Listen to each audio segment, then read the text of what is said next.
Hello everyone, welcome to the Jacksonville History Show. I'm Harry Reagan. Tonight, another in our series of oral history interviews with Jacksonville broadcasters. This time, Howard Kelley. Here's my conversation with Howard. So let's talk a little bit about radio, first of all, because that was a stepping stone for you to get into TV. Where was your first radio job and what were you doing?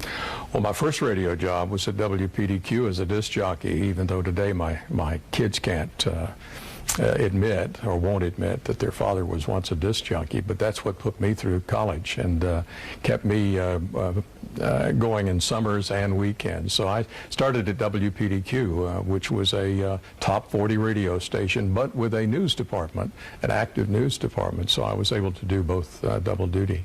And big hit songs that you would have played would have been what comes to mind? We weren't even into the disco era at that point, so we're talking about a lot of Bill Haley and the Comets kind of music when you really get down to it. Rock and roll, the first stages of rock and roll, and then as it moved along, and we began to see radio stations in the community start to segment themselves with their own personalities built around various music styles. But PDQ and the Big Eight were... Big Eight came along a bit later, but at the time I was in it, Big Eight made a huge impact here. They were at 690 with a transmitter out in the salt marshes of Orange Park with a 50,000 watt AM radio station that could be heard as a local station all the way up into the Carolinas and down to the south. Of course, in the evenings that wasn't the case because they had 6 towers to transmit out of over in West Jacksonville or out in Baldwin. And because of the way things were configured with those towers, they had a signal that was so narrow that you could actually drive across the beam of it at night as you went through downtown and not be able to hear it in North Jacksonville and not be able to hear it in South Side either. So. Did you always want to be in broadcasting?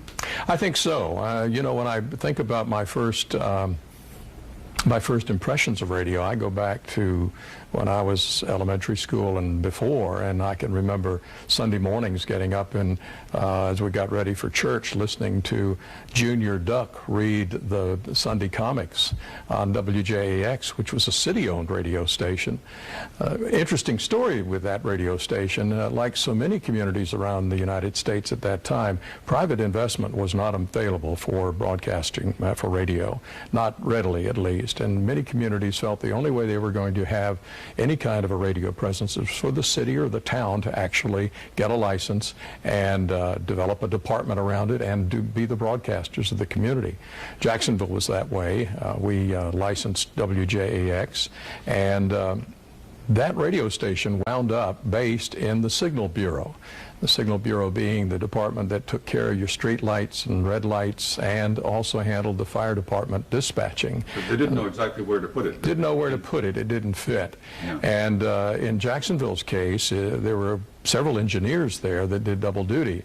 One minute they're taking care of the fire alarm that had just been pulled downtown. The next minute they were making an announcement as to the next song of Guy Lombardo they were about to play.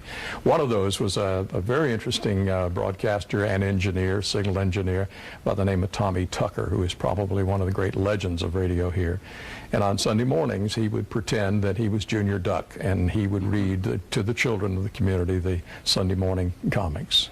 So WJAX, so it was the first public broadcasting, those kinds of stations. Yes, but it was commercial. It was still a commercial station, and it didn't start with a lot of commercials, but eventually they began selling commercials. And made some money, I guess, for the city. Made good money for the city for a long time, and of course as more commercial stations came into the market, the pressure was on the city to stop competing with private enterprise. But even people like Virginia Adder, the legendary Virginia Adder, worked for WJAX for a number of years. Mm-hmm. And we'll get back to Virginia Adder later because your careers intersected. Yes, they did. A little later. And so you were growing up in Jacksonville. You were born here. Born here, native. And went to school. I'm a North Side boy, so I went through the North Shore, Kirby Smith, Andrew Jackson process. And during that time, I really became enamored with radio, particularly radio. And as I got to high school, however, television took on a new gleam in my eye because a new television station had just gone on the air. Channel 4 had been on the air, had made the transition from being a radio station and then added a television transmitter and became the first television station in the market. But then Channel 12 came on the air in 1957, and I was a sophomore in high school. And I was fascinated with television and this new television station. And I think at that time, that was sort of my turning point. That's when I decided someday I want to go into television. The route to television was through radio, however, and you couldn't just make that jump. Sure. So I read everything, learned about all of the personalities, the news director Harold Baker and people like that, and that was my dream. That was my objective in life, was to graduate from high school, get into the university, get a broadcast degree, come back home, and go to work for Channel 12. And that was my plan. It wasn't necessarily their plan, however. In the early days of your life as a child, you were introduced to television watching Channel 4. Absolutely. Because television was brand new when there was no other TV station. In 1949 they signed on and there was television. Nobody even owned a TV set. Why would they? Actually, somebody did own a TV set back then, and it was my father. My father was a tinkerer. He owned a radio and TV repair shop, mostly radio and records, and he found in a magazine a kit that you could buy to build a television set. Well, we didn't have a television station at that time, not even Channel 4, but he built this television receiver, and he built the antenna, which was 48 elements of aluminum sticks about this long that we mounted on our garage. And I can remember, I think it was my 8th birthday or 7th or 8th birthday, my father said, invite all of your friends over and we're going to have a party in the backyard, and if the weather is just right, we will be able to watch The Lone Ranger from WWL in New Orleans. Wow. And I remember that. We had, out of that half-hour show, I think we were able to see about 10 minutes before it faded away. But it had a big motor on the antenna that rotated it, and my father was constantly adjusting it so that we could see it. Your household might be the first TV household in Jacksonville. Well, I think we may have been. The Times-Union at that time, or actually it was the Jacksonville Journal, our afternoon newspaper, did a story on the birthday party, and I think it was their opinion that we might have had the first TV set in town. So that's how you got oriented toward broadcasting, your father and... Yes. I was also a ham radio operator when I was 11 years old, too, and so I'm one of the first walking geeks that you might have ever met, so. So radio job in high school. Yes. And then you went away to college, still planning a broadcasting career. Went to University of Florida, and my aim was to get a BS-BR degree, a broadcasting BS degree in journalism, broadcast journalism. I put myself through college by working in the summers at WPDQ. I continued that relationship. And when I was in the university, when I was back in school in the fall, I commuted back to Jacksonville every Friday night and did a 3-hour show on Friday night on WPDQ, worked Saturday and Sunday afternoon after dinner, headed back to Gainesville. College of Broadcasting was in the stadium. Yes, the college radio station, WRUF, which again is another one of those examples of where government actually licensed a radio station, a commercial radio station. WRUF was an NBC affiliate, and I got a job in my freshman year as a as a week morning announcer before I went to class. Eventually became the chief announcer, and with that came the apartment that was associated with the radio station. The chief announcer got free board, but you had to live in the radio station right down the hall in a little apartment, and your responsibility was to sign it on every morning at 5:30, and that was the trade. Another one of our broadcasting pioneers lived there. Norm Davis. Norm Davis did. He had the same duty I had, yes. And yes.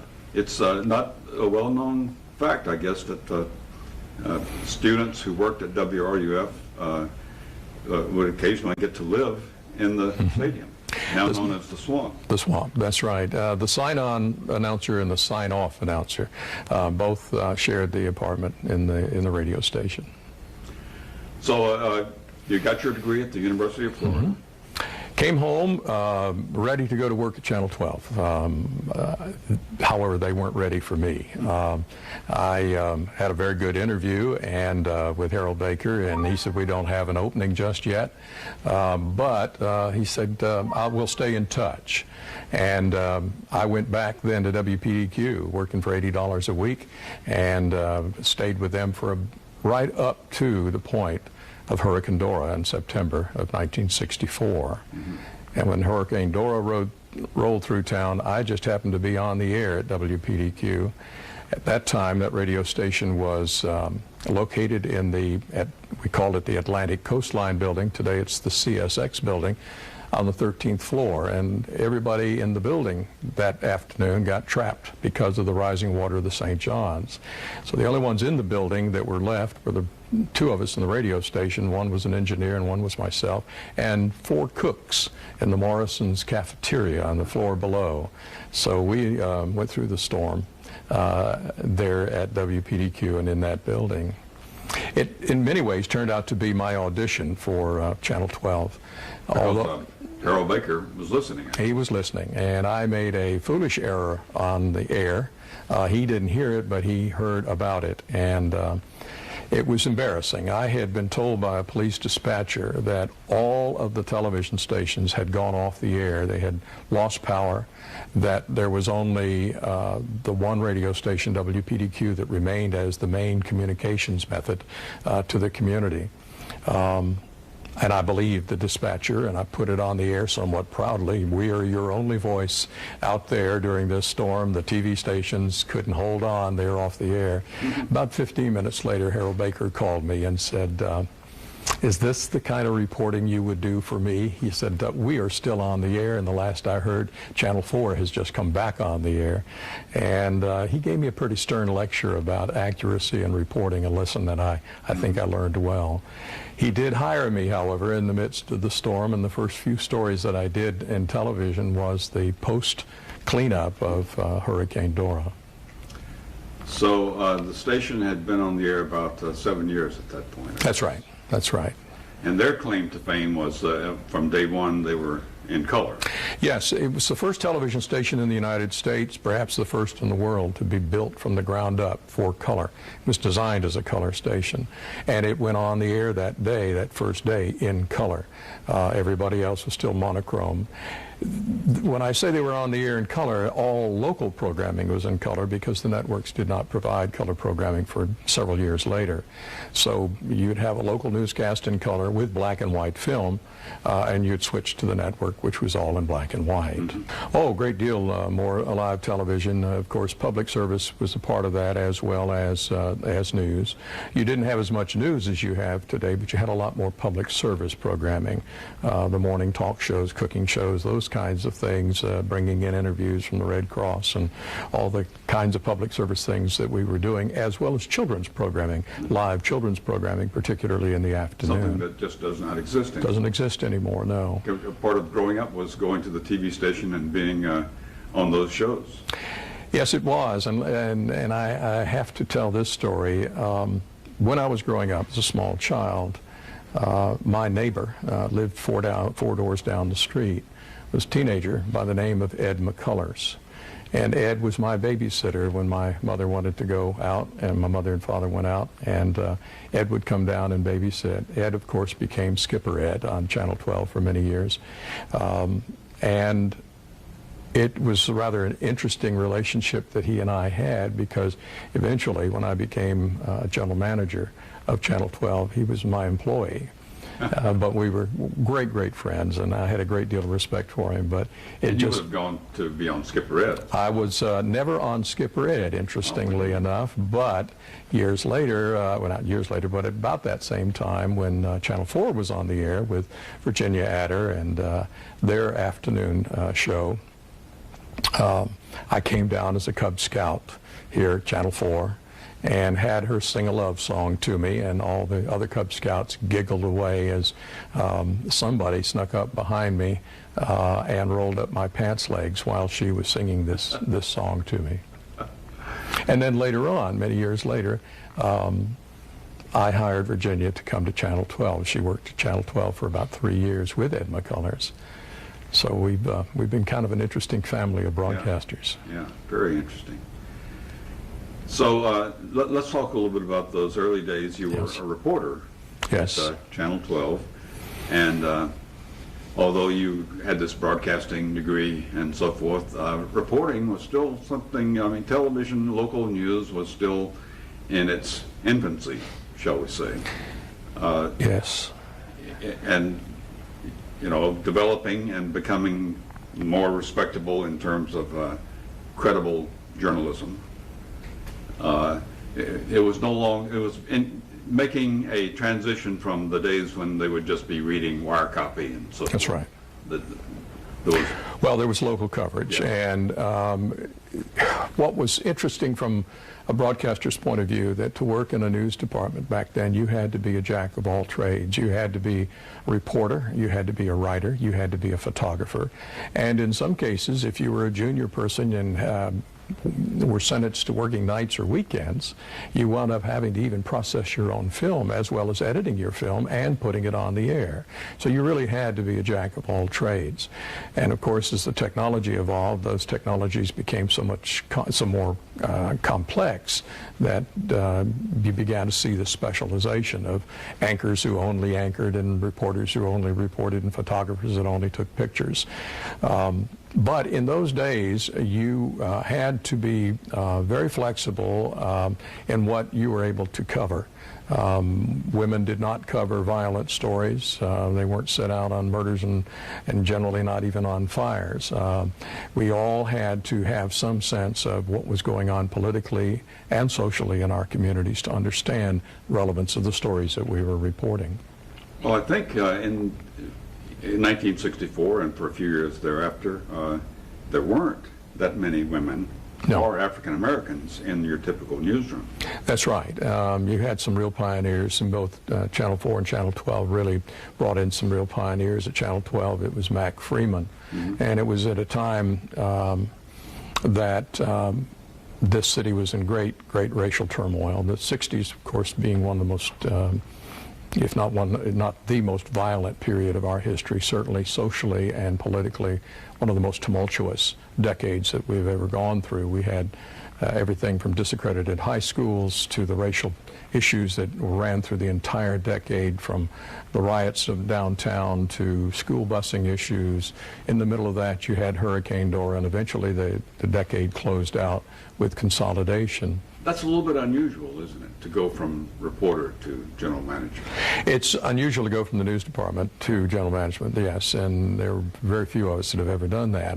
But usually it would be from sales. Sales. Yeah. Usually the sales manager will follow that track because, after all, the television station is not unlike a newspaper. It's in the business of making money.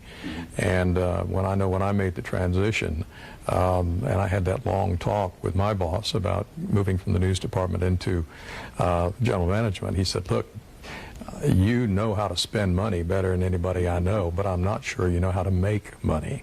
And he was right. I mean, I had to learn how to make money with television. I had a whole new language out there I had to learn, and how to sell and to manage people that sold. Well, those of us who were in the news business are pleased that there are some examples like you who, Thank you. Who did that.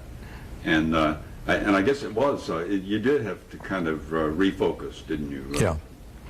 Really did, and I mean, every afternoon I'd drift down to the news department, before they went on the air, because my heart was still beating down there, but I had a whole television station to run. I had a bottom line to produce, and I had to find the balance between the two. But it's been a while since you were general manager at Channel 12. Yes. Because we'll get to it in a moment. Okay. You had a whole other career after you left Channel 12. So you left Channel 12 in about what year? 1985. Okay. And needless to say, since 1985, there have been a lot of changes in the television. Certainly have been, and most of those have been technologically based. And when I mentioned earlier that a reporter had to be a jack of all trades, shooting film and editing film and what have you. Of course, we don't do film anymore, and we do videotape. But what was interesting is the way we had to cope with what we had in terms of tools. I can remember very clearly that we would have photographers covering a Florida football game in Gainesville, and at halftime the junior photographer that was filming the game would grab up all the film that had been taken of the first half, put it in an orange envelope, and run to the Gainesville bus station, Greyhound bus station, and put it on a bus headed for Jacksonville. And somebody from the station running down to the Greyhound bus station here, getting that film, getting it to the station, getting it processed, and getting it on the air by 6:20. There were no satellite feeds to be had then, and it was film that had to be processed and edited and had to be written to. A very, very different world back then. I mean, we used to pay flight attendants or stewardesses then on airlines to run out to the airport and slip a stewardess, you know, $10 and give her an envelope with film so that we could get it up to a sister station or another station that requested in Atlanta or Charleston. That's the way we transported our news film.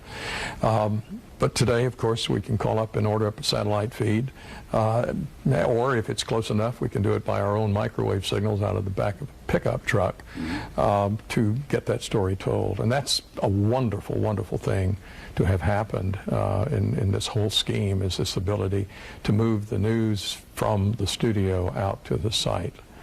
It doesn't necessarily always produce the best results, because sometimes the live broadcast from a site is not always the most accurate.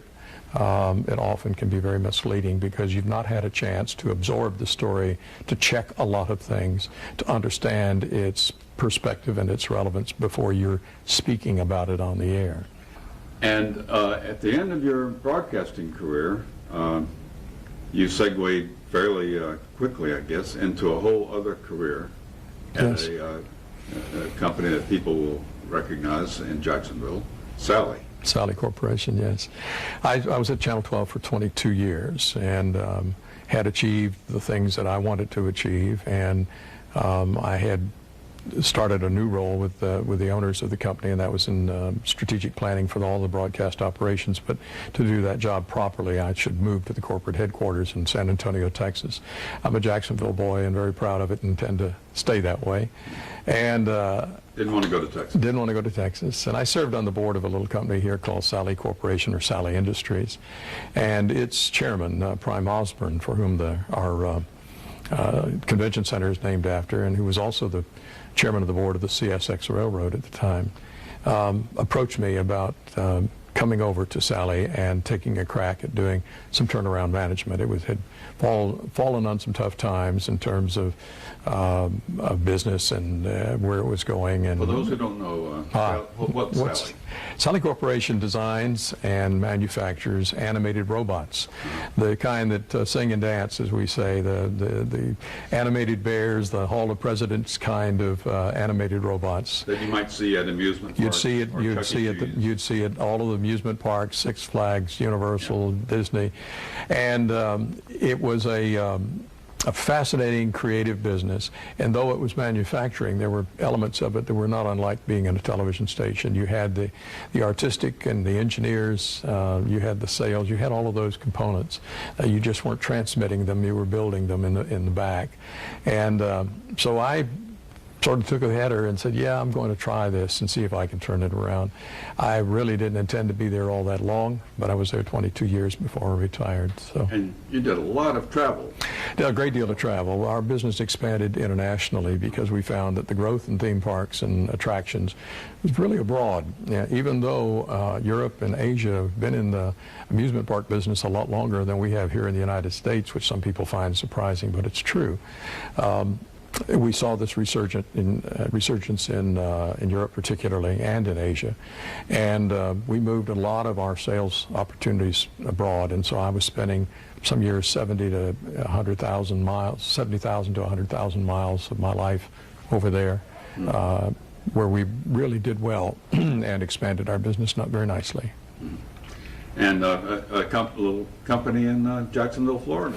Jacksonville, founded here by a local dentist, John Rob Holland, and the board were local businessmen. The shareholders are local business people. Been here over 35 years, or close to 35 years. Located right downtown. We took advantage of the renaissance of downtown when in La Villa. It's fine to have opinion, and certain cable networks have their own political bent, but that should be identified if it's not easily figured out. But particularly when you are broadcasting an event and it is an event that has two sides, let the two sides speak for themselves, and all you need to do is glue them together as best you can. And I think that is of great concern, because we're beginning to see through the internet the impact of personal journalists, the bloggers and what have you, speaking with what appears to be such great credibility and authority that it can become very misleading as to where the truth lies. We've got to find some method of judging what is fair, reporting it fairly. So that fairness issue is a very important one to me. You know, look at some of the changes that have taken place in broadcasting as a result. Again, when I was in television, it was forbidden by the National Association of Broadcasters to allow anything to run across the bottom of the screen that was not informational. You could never, ever use the word newsflash unless you had one of two events happen. Either the United States has gone to war, or we have an assassinated or a dead president. That was the only term only time you could use the term newsflash. You could not use the word bulletin unless you were reporting. But now, bulletin, we've got the best car sale of the weekend. Those kinds of things that have changed over time that have really taken away a lot of the credibility of what the media really represents. Those things disturb me, and we've of course a long time ago got rid of the fairness doctrine. The purpose of that, of so-called equal time, has gone away a long time ago. That required broadcasters to be even-handed in their coverage. So even if we may from time to time have been critical of the FCC for not being as much of a regulator as it should have been, most of that's gone. There's even less of it today. Far less of it today, and it's an ethical issue, and it's one that's not being policed or spoken about a great deal. But we've got an exciting time ahead with all the technologies that are coming. Some very bright young people coming into the industry. That was an interview with Howard Kelley, one of Jacksonville's pioneer broadcasters. That's our show for tonight. For more information about Jacksonville history, call the Historical Society at 665-0064 or visit our website, jackshistory.com. Thanks for watching. Until next time, we're history.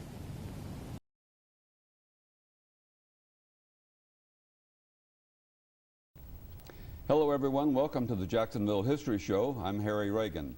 Tonight we're talking about the history of broadcasting in Jacksonville, and our guest is Howard Kelley. Howard, welcome. Thank you, Harry.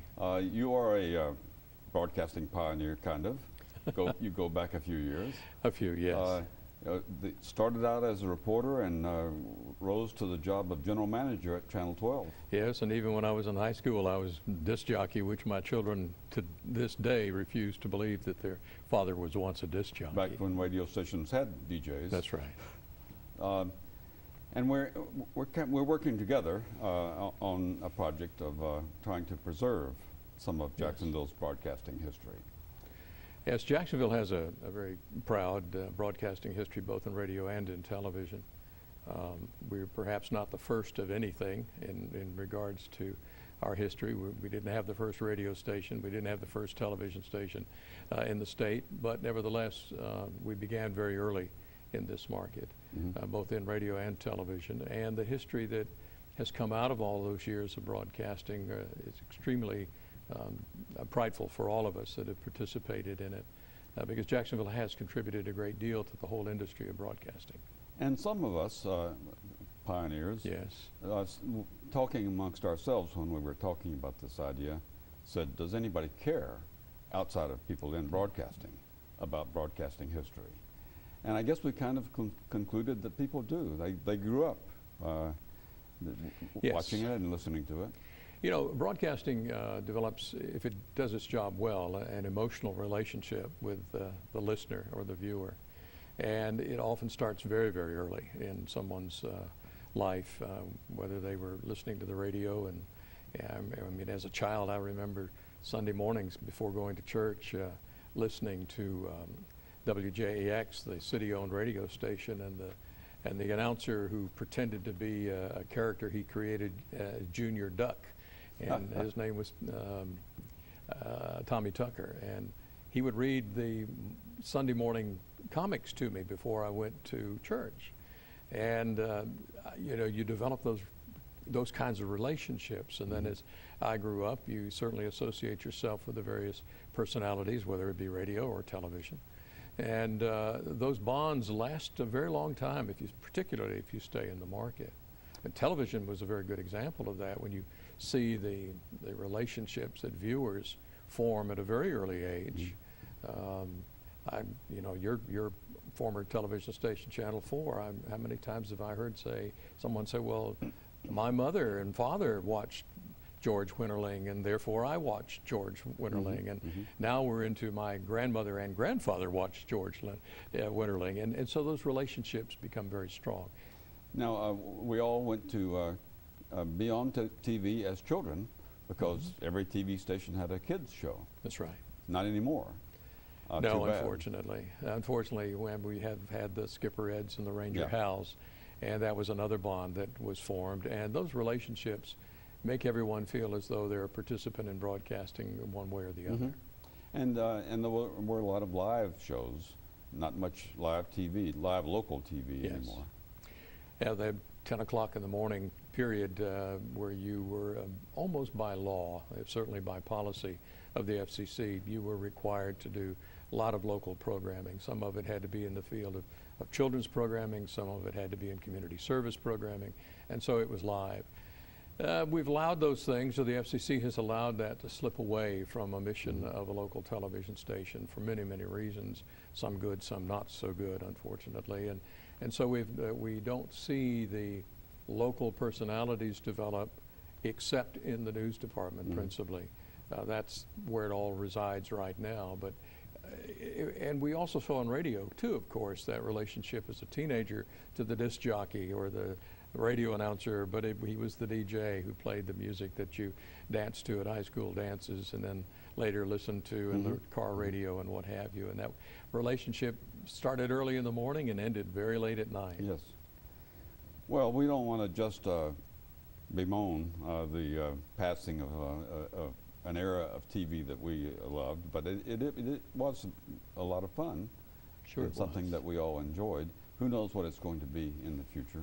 No, we don't. We don't have a good grasp of what the future is going to be, and that's a future to a large degree developed by technology, and how that technology then rebuilds a relationship with the listener and the viewer. I mean, the newspaper industry is going through this right now as well. And in a little while, we're going to show an oral history with Marshall Rowland, one of our colleagues, Pioneers, and we did one with you. Yes. And I remember one of the things that you told me when we did an interview was you might have been the very first family in Jacksonville to have a television set. Yes. My father was a tinkerer, radio repairman. He fixed your radio and your Victrolas, but he also was very interested in television in those early days before we had television in Jacksonville, certainly before we had a broadcast station. And he bought all the parts, and he put together probably the city's first television set. And I remember for my 8th birthday that I was able to invite a lot of the kids from my first grade class to come and my birthday party in the backyard where my father had set up a TV set. And could bring in New Orleans. He brought in New Orleans, WWL, and we saw probably the better part of 20 minutes of the Lone Ranger. The rest of it all turned into snow as the evening wore on and the signals got thinner. And then you went on to University of Florida, Yes. College of Journalism Communications. Right. And ended up back at Channel 12 Yes. as a reporter. Channel 12 was a bit of a dream of mine. It came on the air when I was in high school, and I was very interested in that brand new television station. It came on the air as the first all-color television station in the industry, one of the historical markers that we have here in Jacksonville. It was a TV station built from the ground up to be in color. And I took a fancy to the station, and I didn't know anyone there. It just seemed like it would be a nice place to work, a new television station. And I was going into broadcasting, and I set my objectives. One of the few goals in life that I've said, that's what I'm going to do, and I did it. And that was when I graduated, I wanted to work for Channel 12, and I got that job eventually. Now, if we pursue this history of broadcasting project, we might have a museum someday. Could be kind of a fascinating place to go and see some of what television was like when it was live and black and white. Yes. Well, we have a lot of artifacts, if you will, of broadcasting. We've got, I can't tell you the number of bumper stickers from radio stations that have been collected through the years. The competition, of course, drew all of that out. And all the other memorabilia, the microphones, the cameras, the equipment, the hardware that went with it, as well as all the photographs of events that have taken place and the things that we've all participated in. Yeah. Well, Howard Kelley, thank you very much for being with us on this show.